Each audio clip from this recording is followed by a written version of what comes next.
आज मुझे करुँच गोटे दहीबरा ऑर्डर प्रिपरेशन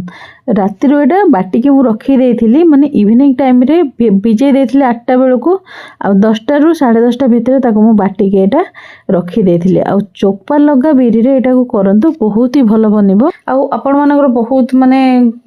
जमती कमेंट आसला सुजी मिसातु तो मुझे बिल्कुल भी चाउल मिसेनी आ सुजी केवल मिसई हाँ सुजीर अमाउंट बहुत कम थिला आ पूरा बहुत भल सॉफ्ट बरा भी बनी थिला जो मैंने भी कहते सुजी सी भी हिसाब रे ठीक आम पिला दिन तो आम चाउल ही मिसवा देखी आसीचु तो सुजी भी ठीक अच्छे किसी प्रोब्लेम नहीं अब बहुत भल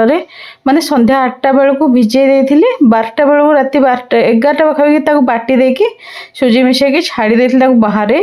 नॉर्मल जबकि वर्तमान टाइम टेम्परेचर अच्छे सकाल को पूरा बहुत भल भाव फर्मेंटेशन हो जाता और खटा भी हो नाथिला तो पाखापाखि एतिकी समय लगे फर्मेंटेशन होगापी वर्तमान टाइम रे आ जदि जल्दी आपण मैंने भिजे छाड़ी देते ताहले तो खटा हो आउ एबे प्रथमे आम बरा को छाणीदेबा और सेपट कुकर आग प्रथम मटर सिझेक रखी थी आलू मटर 2टा सिझापी छाड़ी देछि आउ घुगुनी आलूदम 2टा मु प्रिपरेशन करी आउ बरा को छाणी सारिबा पर मात्र 5 मिनिट पाई मुझे पानी रे पके देथिली एमती बरा को छाणी मु प्लेट रे ही रखी दउथिली आ देखो सेटारे गोटे प्लेट रे मु बराटा पानी रू छाणी भी काढ़ी दे